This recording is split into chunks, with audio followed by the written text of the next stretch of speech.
제목으로 하나님 말씀 증거하겠습니다. 일전에 같은 제목으로 사실 데살로니가 전서의 말씀으로 말씀을 전한 바가 있습니다만, 오늘은 교회에 대해서 우리가 다른 본문 사도행전 말씀을 갖고 또 함께 생각해 볼 수 있기를 바랍니다. 교회 하면 어떤 느낌이 드세요? 여러분들의 마음 가운데 교회 하면 드시는 생각이 어떤 느낌일까요?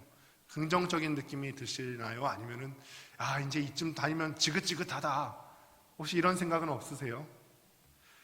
저는 교회 하면요, 여러 가지 생각이 많이 들어요. 한 가지만 딱 이거다 드는 게 아니라 좋기도 하고요, 어쩔 때는 싫기도 하고, 그래서 참 이상하다. 교회는 좋기도 하고 싫기도 하고 이상하기도 하다. 여러분들께서도 그러시겠지만 짧지 않은 시간에 이 교회에서 저도 보내는 가운데, 우리 교회가 처음 시작했을 때는 참 작게 시작했잖아요. 그래서 그렇게 작게 시작한 교회를 경험해 보기도 하고, 또 대학을 다닐 때는 아주 큰 교회에 다녀보기도 했습니다. 또 여러분들 혹시 아시는 분들 계실지 모르겠는데, 제가 중간에 입장 지역에서 잠깐 사역을 한 적이 있거든요. 그래서 입장 지역에 있는 그 교회는 할머니 할아버지들이 많이 모여있는 그런 교회에 다녀보기도 하고, 또 젊은 층들이 많이 있는 그런 교회에 다녀보기도 했습니다. 또 한국에서 교회를 다니다가 또 이제 해외에 나가면서 필리핀에 있는 한인교회도 가보기도 하고, 남아공에 살 때는 남아공 현지인 교회라든지 아니면 남아공 한인교회들을 또 경험해 보기도 했습니다. 많은 교회를 다니면서 셀 수 없을 정도로 또 다양한 일들을 그 교회 내에서 겪게 되었지만, 교회를 경험하면서 드는 생각은 아까 말씀드린 바와 같이 교회는 좋기도 하고 또 싫기도 하고, 그래서 참 이상한 곳이 바로 교회다라는 생각이 듣습니다. 교회는 참 좋은 곳이지요. 그렇죠. 한번 잘 생각해 보세요. 한 주간 우리가 힘들게 지내다가도, 또는 하루의 고단함을 안고 교회에 나와서 은혜홀에 들어가서 다 기도하는 순간 우리의 모든 마음의 매임이 놓여지는 경험을 하기도 하고요, 한 주간 고달프게 살다가 주일에 와서 함께 동역자들과 또 떠들고 교제하고 얘기하다 보면은 그 모든 스트레스가 날아가기도 하고, 그 모든 고달픔을 갖고 예배의 자리에 나와서 모든 풀림을 경험하는 시간들을 또 갖게 되지 않습니까? 또 이제 중등부, 고등부 청년들은 이 수련회 한번 경험하는 것이 얼마나 귀합니까? 수련회에 가서 뜨겁게 예배하고 기도하고 말씀 듣고 또 밤새워서 교제하는 그 시간, 참 귀한 경험이 아닐 수가 없습니다. 이런 것들은 아름다운 추억이 되어서 오래오래 우리 마음 한켠에 담아있게 됩니다. 제가 지내온 교회들도 그랬습니다. 학창시절 때는 학업의 스트레스가 참 많이 있었어요. 공부를 참 잘하고 싶었는데 그렇게 학업의 스트레스에 눌려 지내다가 교회에 오면은 공부 얘기 안 해서 좋았고, 제 약점까지도 보살펴주고 또 두둔해 주던 곳이 바로 교회였어요. 심지어는 이런 일도 있었어요. 여러분 보실 때에는 제 단점이 뭐라고 생각하세요? 그렇다고 대놓고 말씀하시진 못하시겠죠. 전 마음에 늘 이 세 가지를 좀 중점적으로 매력이 있었으면 좋겠다 생각하는 게 있는데, 첫 번째로는 유머 감각이 좀 있었으면 좋겠다. 사실 제가 이런 예화 가운데 재밌는 이야기를 하는 거는 준비된 원고예요. 다 외워서 하는 거거든요. 이거 말고 즉흥적으로 나올 수 있는 유머 감각이 있었으면 좋겠다. 두 번째로는 매력적인 목소리가 있었으면 좋겠다.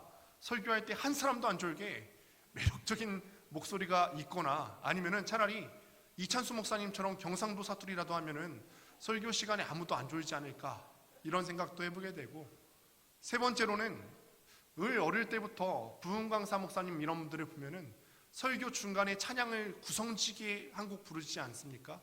찬양을 잘했으면 좋겠다, 가창력이 있었으면 좋겠다, 이런 생각을 해봤어요. 어느 한 가지도 제대로 갖춰지지 않았는데, 그중 특히 취약한 게 세 번째 가창력이에요. 변명이라면 변명이지만 제가 어릴 때 이 노래 부르는 걸 볼 사람이 많지 않았거든요. 아버지 노래 부르는 거를 많이 봤죠. 아버지가 늘 찬양을 부르시는데, 여러분 아시다시피 이 목사님들은 목사님들만의 창법이 있어요. 찬송가 창법 같은데, 스스로도 저한테 그렇게 말씀하셨어요. 아버지께서 저에게 말씀하시기를, 영광아, 나는 어렸을 때부터 조용필 씨를 따라해갖고 그게 몸에 익었어, 이렇게 말씀하셨거든요. 근데 제가 이거를 익힌 거예요. 그 어린 나이부터 조용필 씨를 배웠다는 아버지의 창법을 익혀서 학교에서 무슨 노래를 배워도 다 그대로 부르는 거예요. 비브라토가 굉장히 많이 들어가요. 바이브레이션을 굉장히 많이 들어가죠. 그래서 트로트처럼 모든 노래를 그렇게 부른다고 친구들에게 얼마나 구박받았는지 모릅니다. 그런데 이런데 교회는 어떤 곳이냐면 이런 단점이 있는 저인데 권능교회에서 처음 성가대가 생겼을 때 제가 성가대에 들어간 거예요. 이런 저희 약점까지도 보듬어주는 곳이 교회다. 가창력은 없지만 함께 하나님을 찬양하는 데 있어서 같이 섬겨주고 같이 끼워주고 함께 찬양할 수 있는 곳, 심지어는 사역을 시작한 이후에는 찬양 인도까지 맡기더라고요. 이런 곳이 바로 교회다라는 생각을 한번 해보았습니다. 한편으로는 제게 교회는 어떤 면에서는 나쁜 감정이 있는 곳이기도 합니다. 교회도 물론 이기적이고 악한 마음을 가진 사람들이 있어서 이 교회 내에서도 다른 사람들에게 많이 상처를 주는 사람들이 있습니다. 인터넷을 보면 가끔 우리가 속상할 때가 많이 있는데 기독교에 대한, 교회에 대한 지나친 악플들을 볼 때마다 마음 한켠이 그렇게 좋지가 않습니다. 그런데 이 악플들을 볼 때마다 드는 생각이 어떤 마음이냐면, 기독교에 대해서, 교회에 대해서 전혀 모르는 사람이 쓴 것 같지가 않은 거예요. 교회에 다녀봤던 사람들이 어느 정도 이 내용을 알고 이 댓글을 단 것 같다. 그렇지 않고서는 이 정도 내용을 쓸 수가 없다. 어느 정도 교회에 대해서 아는 사람처럼 자세하게 비판하는 것이 제 마음을 상하게 합니다. 사실 교회를 떠나는 사람들은 신학적인 문제로 떠나는 사람들보다 관계적이고 그 외의 문제로 떠나는 사람들이 훨씬 많습니다. 여러분들 가운데, 성도들 가운데 제 말씀을 들으면서 우리 목사님 신학적인 문제는 이런 것이 있어 평가하실 수 있는 분이 있으시겠어요? 그것보다는 교회에서 감정이 안 좋아지거나 관계가 어렵다거나 이런 것들이 훨씬 더 많은 교회의 문제의 비중을 차지하죠. 이 악플 다는 사람들도 교회에 있다가 신앙생활을 평탄하게 하다가 어느 순간 마음의 상처를 받아서 떠나온 사람일 수 있겠구나 하는 생각이 듭니다. 그래서 우리가 다니는 이 조국 교회가 한없이 좋다가도 우리의 약점을 보듬어주는 곳, 있으면 편안해지는 곳, 아픔이 해결되고 치유가 일어나는 곳, 좋은 곳이기도 하다가 깊은 상처를 주기도 하는 이상하기도 하고 알쏭달쏭한 교회다라고 생각해 봅니다. 오늘 본문 말씀을 보면은 교회가 이 땅에 처음 생겨났을 때의 이야기예요. 사도행전에 교회라고 불리우는 것들이 처음 생겨났을 때의 모습입니다. 많은 신학자들과 목사님들께서 말씀하시기를 처음 생겨났을 때 그 교회, 그러니까 초대 교회의 모습이 건강하고 아름다웠다고 하는데, 본문에서 나타나는 처음에 교회에 생겨났던 그 모습이 어땠는지 우리가 함께 살펴보고 우리가 과연 어떤 교회를 꿈꿔야 하는가에 대해서 함께 나누는 시간 되기를 원합니다. 본문 보면은 1절을 이렇게 시작하는데 같이 한번 1절 본문을 다시 한번 읽습니다. 시작. 그때 제자가 더 많아졌는데 네, 계속 한번 읽을게요. 시작. 헬라파 유다인들이 자기의 과부들이 매일의 구제에 빠짐으로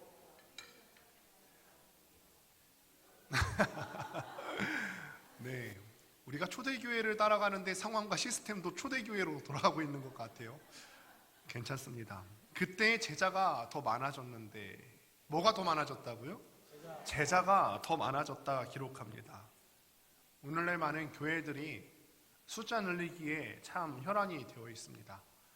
제가 참 존경하는 옥한영 목사님께서 말씀하시기를 허수를 줄여야 된다고 생전에 말씀하신 적이 있어요.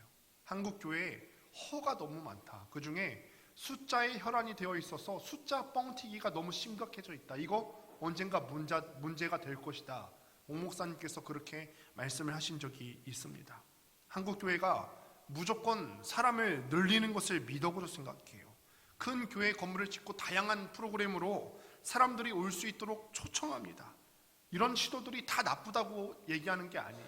저는 필요하면 교회 건물이 있어야 된다 생각하고 중요하다 생각합니다.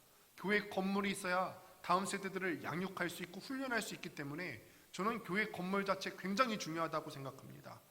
불신자들이 그런데 교회에 올 때 많이 어색하지 않습니까?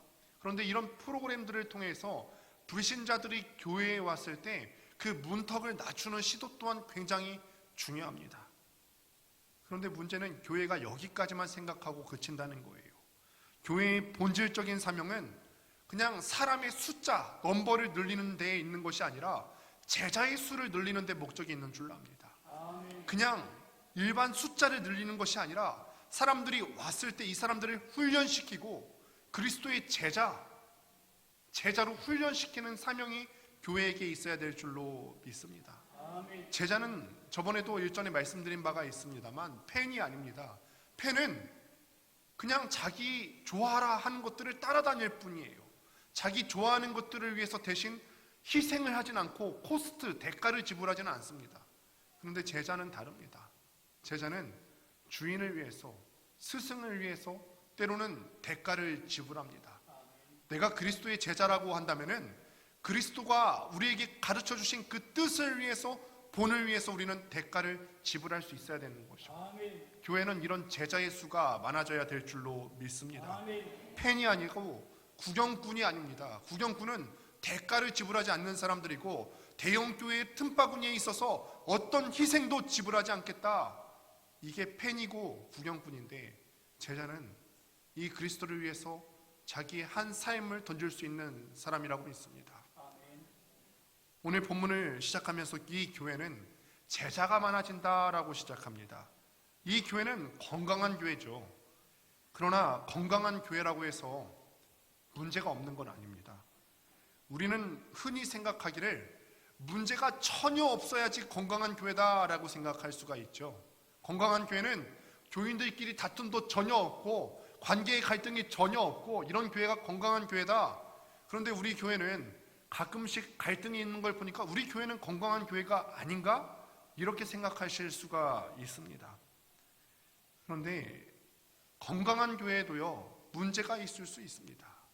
문제는 있을 수 있지만 건강한 교회는 대책을 세우는 거에 대해서 차이가 있어요. 건강한 교회는 문제가 생겼을 때 이에 대해서 지혜롭고 현명하고 발빠르게 대처합니다. 오늘 초대교회도 보시면은 이 건강한 교회에 문제가 생겨나게 되는데 1절 말씀 다시 한번 같이 읽도록 하겠습니다. 시작. 그때 제자가 더 많아졌는데 헬라파 유대인들이 자기의 가부들이 매일의 구제에 빠짐으로 히브리파 사람을 원망하니. 아멘. 여러분들께서 아마 정확한 배경은 모르시더라도 대충 이 교회의 상황에 대해서 눈치채셨을 거예요. 이 교회가 지금 싸우고 있어요. 건강한 교회라고 했는데 초대교회는 건강한 교회다, 우리가 본이 될 만한 아름다운 교회라고 제가 말씀드렸는데 지금 이 교회가 싸우고 있습니다. 성경을 보면 고아와 과부들을 보호하고 도와줘야 한다고 기록해요. 교회 안에서 고아도 보호해야 되고 과부들도 보호해야 되고 약자들을 보호해야 된다 기록합니다. 아마 이 교회도 그랬나 봐요. 말씀에 순종해서 약한 사람들을 도와주고 순종하고 과부를 구제하는 사역을 했나 봅니다. 그런데 보니까 이 헬라파 유대인들, 헬라 지역에서 자라나고 헬라 문화에서 익숙해진 이스라엘 영내에서 산 유대인들 말고 세계에 뿔뿔이 흩어진 디아스포라 유대인이라고 하는데 그 유대인들이 가만히 보니까 구제가 공평하지 않은 것 같은 거예요. 자기네들끼리, 히브리파 사람들끼리만 구제가 이루어지는 것 같고 헬라파 과부인들은 항상 그 리스트에서 빠지는 것 같은 거죠. 이 사람들에게는 구제원금이 히브리파 과부들에게는 잘 주어지는데 헬라파 과부들은 계속해서 그 리스트에서 빠지니까 여기에 불만이 생기는 거예요. 그래서 히브리파 사람들을 원망하는 마음을 가졌어요. 한마디로 교회에 지금 분파가 생겨서 서로 다투고 있는 거죠. 교회에 분열이 생기고 갈등이 생기는 겁니다.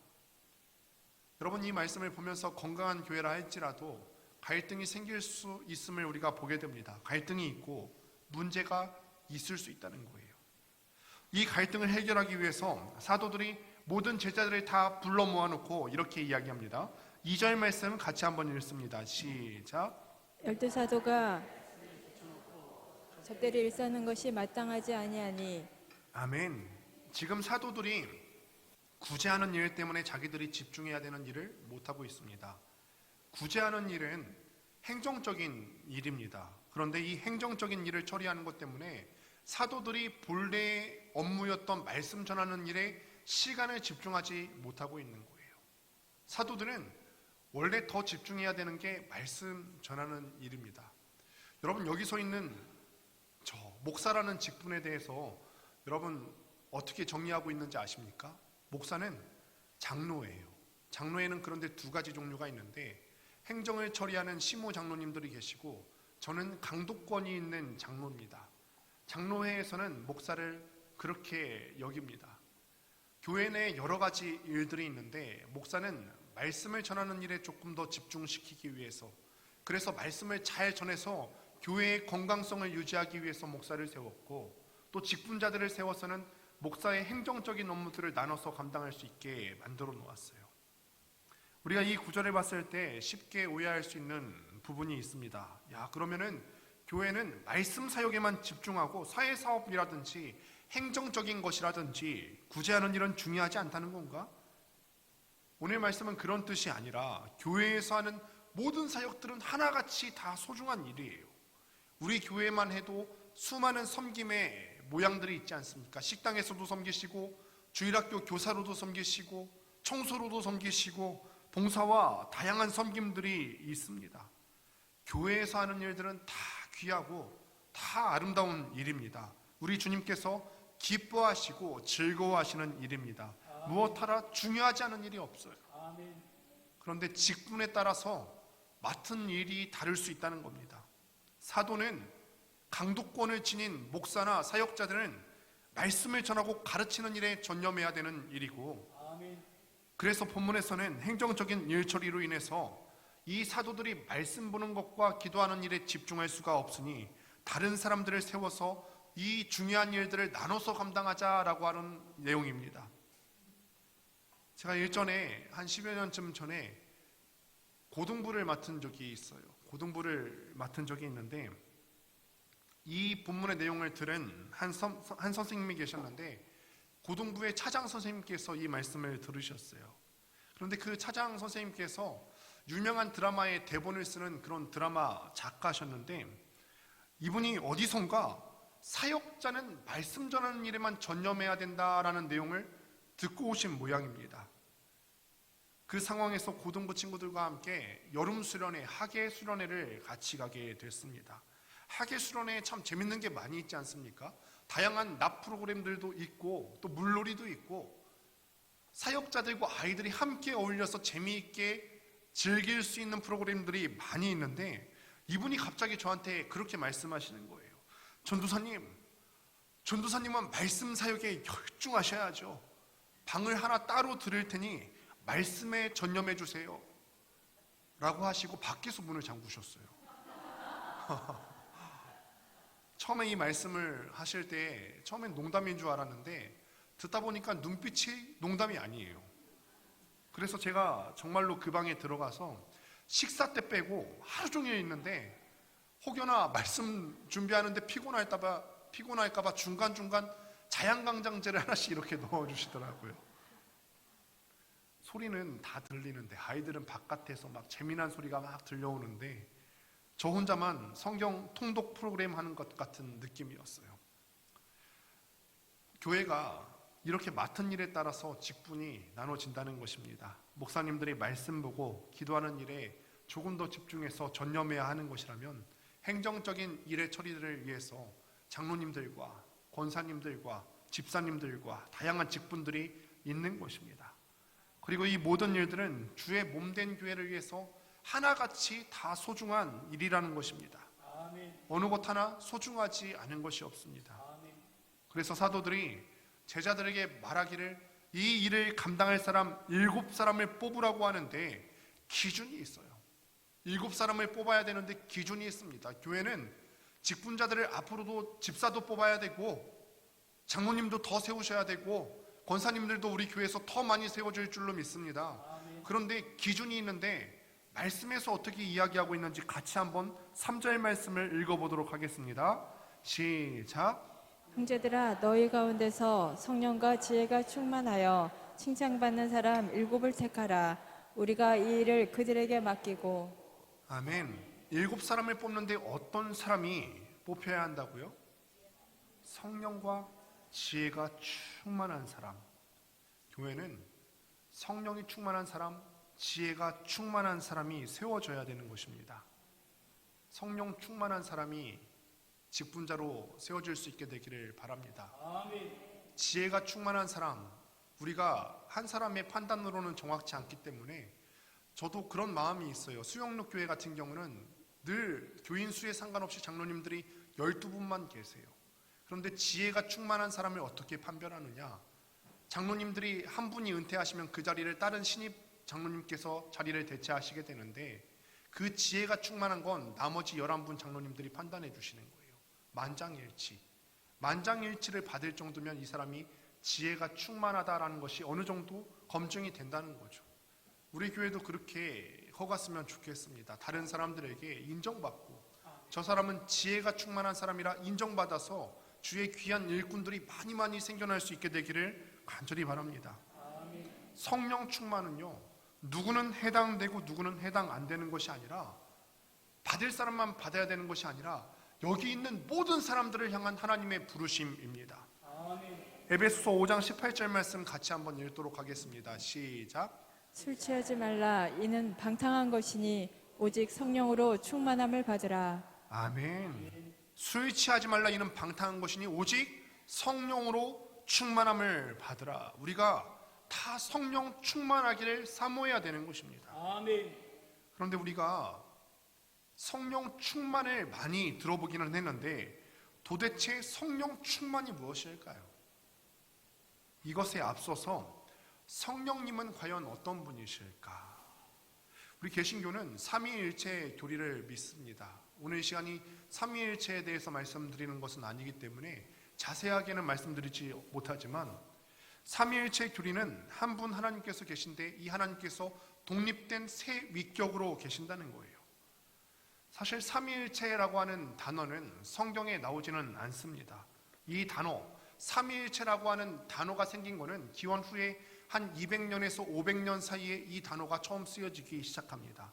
그런데 삼위일체라고 하는 단어는 나오지 않지만 이 내용에 대한 증언들이 성경 말씀에 많이 나오고 있어요. 그 내용들을 단어로 뒤늦게 정리되었다는 거예요.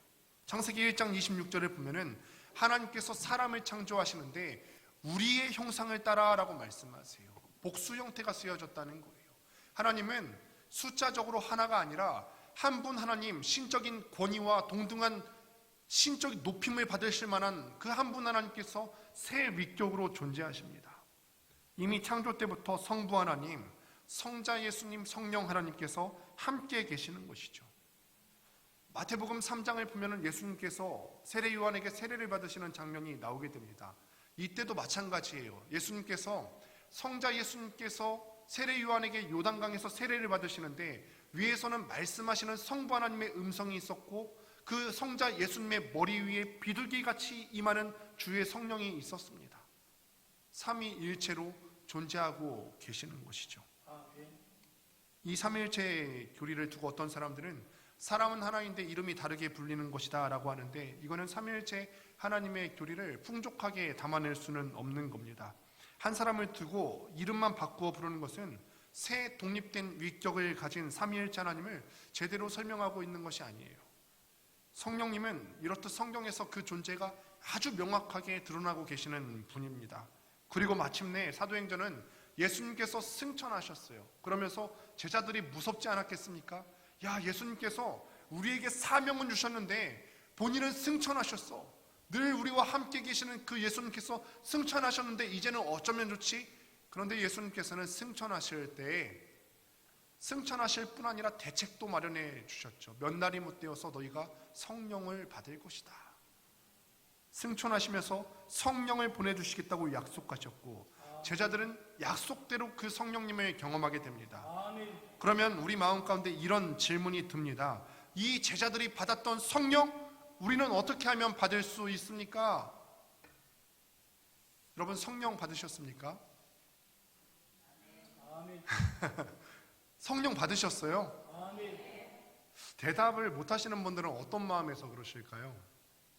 이런 마음이 있을 것 같아요. 저분은 은혜홀에서 아주 뜨겁게 방언으로 기도도 하시는 것 같고 뜨겁게 기도하시는 것 같은데 나는 그 레벨에는 이르지 못한 것 같다. 그래서 나는 성령 받지 못한 것 같다. 그렇게 생각해서 대답하시기가 두렵습니까? 여러분, 예수를 영접하신 분이라면 이미 그 마음 가운데 성령님이 계시는 거예요. 고린도전서 12장 3절 말씀, 그 증거인데 같이 한번 읽도록 하겠습니다. 시작. 그러므로 내가 너희에게 알리노니 하나님의 영으로 말하는 자는 누구든지 예수를 저주할 자라 하지 아니하고 또 성령으로 아니하고는 누구든지 예수를 주시라 할 수 없느니라. 아멘.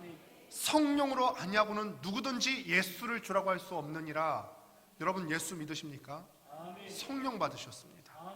성령 받았기 때문에 예수님을 주라고 고백할 수 있다는 거예요. 우리는 아담이 타락한 이후로 전적으로 훼손되고 부패되었어요. 사람이 죄를 짓고 나서 하나님과 관계가 끊어지고 나서 생긴 일이 무엇이냐면 자기 스스로의 능력으로는 신적 존재를 알아갈 수 있는 능력이 없어진 거예요. 구원에 이를 수 있는 지식을 얻을 수가 없습니다. 이미 예수를 믿고 계신 분들, 자기 생각대로 자기 의지대로 예수를 믿게 된 게 아니에요. 여러분, 어떻게 이 내용을 믿을 수가 있겠어요? 여기 나오는 수많은 기적들을 제정신인 사람이 어떻게 믿을 수가 있겠어요? 성령님께서 내 마음에 오셔서 이 내용이 믿어지게 하시니 우리가 예수를 믿게 된 것이지요. 이 예수를 영접하는 가운데 성령님께서 여러분들의 마음문을 열어주시고 일하셨기 때문에 여러분들이 예수님을 믿게 된 줄로 믿습니다. 그래서 예수님을 영접하신 여러분들 마음 가운데는 성령님이 계신 겁니다. 성령 받으셨습니까? 네, 이제는 대답이 조금 자신 있어지셨어요. 이런 차원에서 전도도 접근을 하셔야 돼요. 전도는 말 그대로 도를 전하는 거예요. 예수님을 전하는 거예요. 그 사람 가운데 성령님께서 들어가셔서 마음을 열어주실지는 성령께서 하시는 일이고 우리가 할 일은 도를 전하는 일인 줄을 믿습니다. 누가 그 도를 받을지 모르기 때문에 우리가 할 수 있는 최선은 도를 전하는 거예요. 그 다음 일까지 걱정 안 하셔도 돼요. 내가 예수님을 전할 때 이 사람이 과연 마음문을 열 것인가, 성령께서 하시는 일을 우리가 걱정할 필요가 없고요.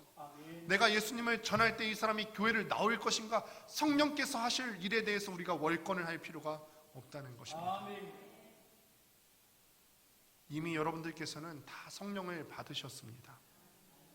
성령 충만이란 무엇이냐면 성령 세례랑은 조금 다른 개념입니다.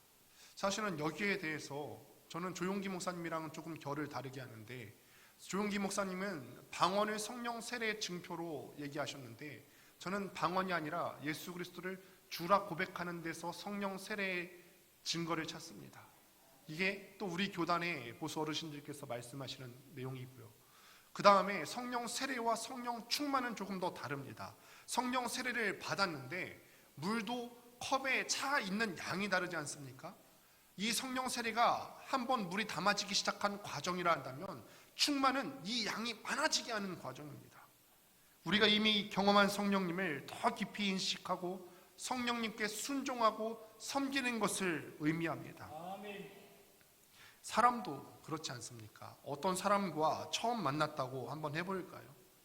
그런데 처음 만났는데 1년이 지나고 2년이 지나도 그 사람과 친해지거나 깊어지지 않았다면 그 이유가 무엇일까요? 우리 교회에 어떤 새로운 분이 새신자가 왔는데 여러분들께서 그 새신자가 1년이 지나고 2년이 지났는데도 그 새신자분과 친해지지 않았다면 그 이유가 뭐가 되겠습니까? 교제하지 않았기 때문에 그렇습니다. 교제하지 않았기 때문에. 마찬가지로 우리가 우리가 예수님을 주라 고백한 순간 성령님께서 이미 내 속에 있다는 증거가 되는데, 시간이 지나요. 1년이 지나고 2년이 지나고 신앙생활이 길어질수록 10년, 20년 지났는데 성령님과 깊어지지 않는다. 그거는 성령과 교제하지 않기 때문에 그렇습니다. 말씀 보고 기도하면서 간절하게 내가 하나님을 알아갔으면 좋겠다 사모해야 되는데, 그 하나님을 알아가야 되는데 그렇지 않기 때문에 시간이 흘러도 성령 충만해지지 않는 것입니다. 성장이 없고 영적으로 자라지 않는 거죠.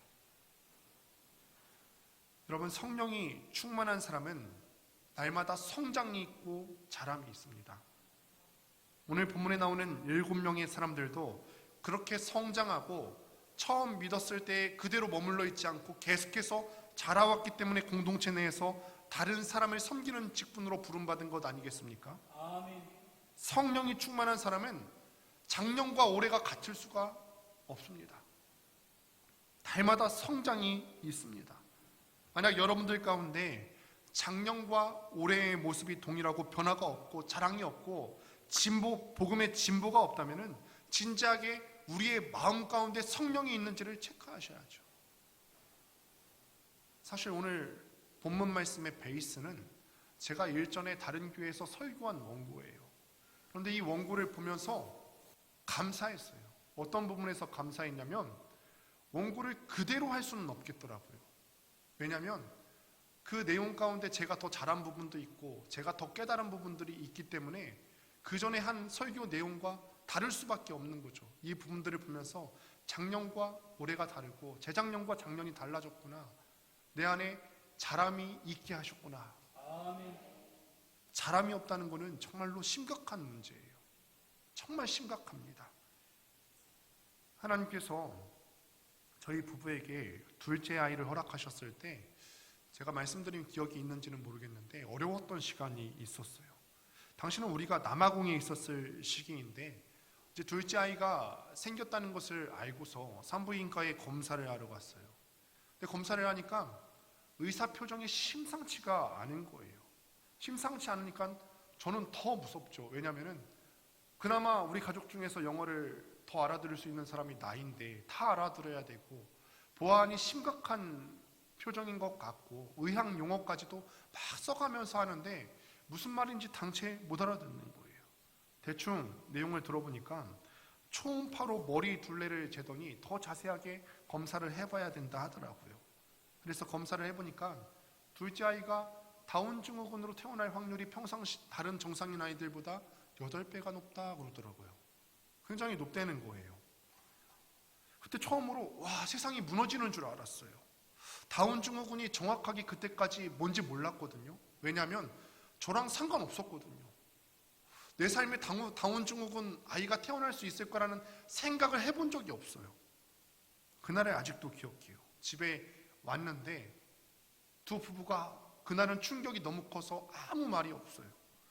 아내는 피곤하다고 하고 방에 들어가서 눕고 저도 거실에 나와서 의자에 앉습니다. 그리고는 아내도 저도 각자 다운 증후군에 대해서 검색해 보는 거예요. 얼굴 형태도 일반인과 다르고 지능 저하도 있고 평균 수명도 일반인에 비해서 낮다고 그렇게 나옵니다. 정보를 알아가면 알아갈수록 눈앞이 캄캄해지는 거예요. 혹여나 출산 시에 어떤 일이 벌어질지 몰라서 아내 먼저 첫째와 함께 귀국을 결심하고 한국으로 돌아왔습니다. 더 정확한 검사를 하기 위해서 한국의 산부인과에서는 100만 원을 내고 검사를 해야 된다고 하더라고요. 그런데 어차피 우리는 다운 증후군이라 할지라도 어차피 나을 것이기 때문에 검사하지 않기로 하고 출산하는 그날까지 초조함으로 시간을 보냈습니다. 근데 지금은 웃으면서 얘기할 수 있어요. 그때 둘째 아이가 초음파상에서 머리가 컸던 건 저를 닮아서 그런 거였어요. 네. 이 시간이 어려운 시간이었지만 그래도 깨달음이 있었던 시간이에요. 정말 다운 증후군 자녀를 둔 자녀의 그 부모의 마음이 어떤지를 간접적으로 경험할 수 있었어요. 아이가 나이를 먹어가는데 여전히 지능이 낮고 자라지를 않습니다. 신체도 발달하지 않습니다. 자람이 없고 성장이 없어요. 그러면 그 자람이 없고 성장이 없는 그 자녀의 모습을 보는 부모의 심정이 어떨까요? 확장이 무너지는 거죠. 내 아이가 자람이 없어요. 시간이 흘러가는데 남들 아이 들어가는 거 보니까 너무 부러워요. 그냥 일상생활하는 거, 초등학교 들어가서 일상적으로 생활하는 거 너무 부럽고요. 시간이 지남에 따라서 자라가는 모습을 보는 거 부러워요. 그런데 내 아이는 그렇지 않네요. 이 부모의 마음이 억장이 무너지지 않겠습니까? 저는 이 마음이 자람과 성장이 없는 그런 성도들을 바라보는 하나님의 마음이라고 생각합니다. 여러분 가운데 혹여나 영적으로 자람이 없고 성장이 없습니까? 신앙생활을 하는 사람들은 영적으로 자라야 되고 신앙적으로도 자라야 되고 인격적으로도 성숙과 변화가 있어야 되는데 이 변화가 없습니까? 하나님께서 이것을 보실 때 너는 왜 아직도 안 자라냐? 10년이 지났는데 20년이 지났는데 왜 아직도 안 자라냐 분노하시는 거 아니라요. 너는 왜 자람이 없어? 너는 왜 성장이 없어? 분노가 아니라 안타까움 아닐까요? 채근하시는 것이 아니라 안타까워하시는 거죠. 그러니 여러분 날마다 성령 충만하시기를 사모하시기를 바랍니다. 성령이 충만하면 여러분들 가운데 성령의 열매가 맺혀지게 될 겁니다. 그 열매가 무엇입니까? 내 삶에 드러나고 있는지 같이 한번 말씀을 통해서 점검해 보기를 원합니다. 갈라디아서 5장 22절 같이 읽습니다. 시작.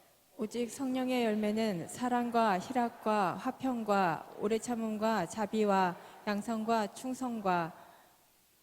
네, 이런 열매가 여러분들 삶 가운데 있으십니까? 성령이 충만한 사람들은 이런 열매가 맺히게 되고 영적으로 더욱더 성숙해지게 될 것입니다. 또 성령이 충만하면 성령께서 하시는 능력이 우리 삶 가운데서도 드러나게 될 줄로 믿습니다. 오늘 말씀을 계속해서 보시다 보면은 특별히 스데반이라고 하는 사람에 대해서 주목을 하실 필요가 있습니다. 이 스데반에 대해서 워낙 짧은 인생을 불꽃같이 산 분이시다 보니까 짧게 증언되어 있는데, 그런데 이 성경이 스데반에 대해서 일관적으로 증언하는 묘사하는 말이 있는데, 그것은 이 스데반이 성령과 지혜가 충만한 사람이었다는 거예요. 스데반에 대해서는 성경이 일관적으로 말하기를 이 사람은 성령이 충만하고 지혜가 충만한 사람이었다.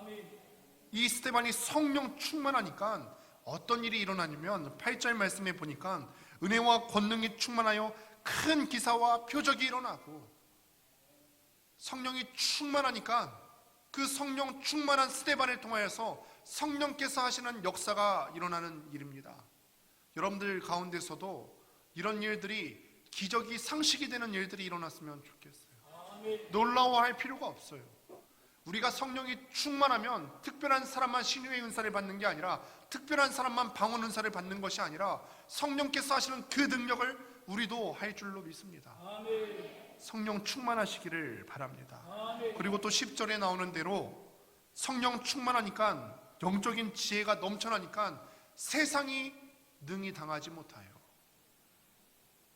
우리는 신앙생활하면서 믿느냐고 눈치 보고, 직장생활하면서 교회 다닌다고 눈치 보고, 우리가 세상을 당하지 못하는 경우들이 많이 있죠. 그런데 성령 충만한 사람은 이게 거꾸로 됩니다. 그 한 사람, 예수 믿는 한 사람을 온 세상이 감당하지 못하는 역사가 여러분들을 통해서 있게 되기를 바랍니다. 이런 사람들이 공동체 내에 세워지니 건강한 교회가 안 세워질 수가 없겠지요. 그래서 본문 7절 말씀을 보면은 이렇게 기록합니다. 함께 읽습니다. 시작. 하나님의 말씀이 점점 왕성하여 예루살렘에 있는 제자의 수가 더 심히 많아지고 허다한 제사장의 무리도 이 도에 복종하니라. 아멘. 성령 충만하면 능력이 나타나게 될 줄로 믿습니다. 우리 교회에 성령 충만한 사람들이, 주의 일꾼들이 많이 세워지게 될 줄로 믿습니다. 교회는 이렇게 성령 충만한 사람들이 하나의 몸을 이루어서, 몸은 유기체죠. 서로 연결된 공동체인데 바로 이런 몸을 이루어가는 것이 교회입니다. 그래서 제목이 이제는 이해가 되실 거라 생각합니다. 교회는 무엇인가가 아니라 교회는 누구인가라는 질문이 더 합당하죠. 교회는 건물이나 시스템 안 중요하다 할 수 없고 참 중요한 부분이기는 하지만, 이것보다 더 중요한 게 교회는 성령 충만한 사람들의 모임이 되어야 한다는 것입니다. 이 사람들이 모여서 서로 섬기는 사역을 감당하는 것입니다. 성령 충만한 사람들이 모여서 사역 감당할 때 능력이 많이 나타나게 될 줄로 믿습니다. 그런데 왜 요새 교회가 점점점 힘을 잃어갈까요? 힘을 잃어가고 있다는 것은 자명한 사실이죠. 왜 조국 교회가 힘을 잃어가고 있다고 생각하십니까?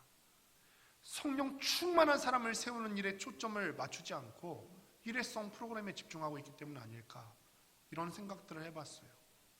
그래서 우리 교회는 중요한 목표 중에 하나가 훈련하는 교회가 되어야 할 줄로 믿습니다. 제자는 그냥 세워지는 것 아니고요, 반드시 훈련을 통해서 세워지는 것입니다. 특전사는 그냥 특전사로 만들어지는 것이 아니라 오랜 시간 생사를 넘어드는 훈련을 통해서 한 명의 훌륭한 군인이 만들어지지 않습니까? 이것처럼 우리가 제자로 세워지기 위해서 훈련하는 교회가 될 수 있게 되기를 바랍니다. 부수적인 것에 관심 갖지 마시고 우리가 본질에 초점을 맞춰서 더 그리스도의 제자가 많아지게 되는 그런 우리 걷는 교회가 될 수 있게 되기를 바랍니다. 사랑하는 여러분, 말씀을 맺습니다. 예수 그리스도를 영접하고 성령님을 마음에 모신 여러분들이 교회입니다. 사람이 교회입니다. 그러니 성령 충만하시기를 사모하시기를 바랍니다. 성령 충만하여서 내일이 오늘과 달라지기를 바랍니다. 올해보다 내년 더 성장하시는 여러분들 될 수 있게 되기를 바랍니다. 그래서 오늘 오며 가며 마주칠 때마다, 주일에 마주칠 때마다 서로 이렇게 인사했으면 좋겠어요. 성령 충만합시다. 우리 옆에 있는 분들과 함께 인사해 볼까요? 성령 충만합시다.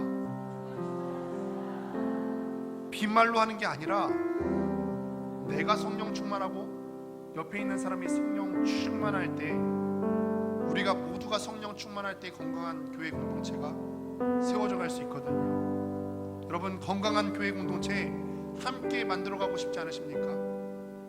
이 시간 이 자리에 모이신 여러분들이 스데반과 같이 성령과 지혜에 충만한 사람이 되어서 날마다 하나님께서 기뻐하시는 뜻에 따라 영적인 성장과 자람을 경험할 수 있게 되기를 바랍니다. 그래서 함께 같이 건강한 교회 공동체 이룰 수 있게 되기를 주님의 이름으로 축원합니다. 이 시간에 우리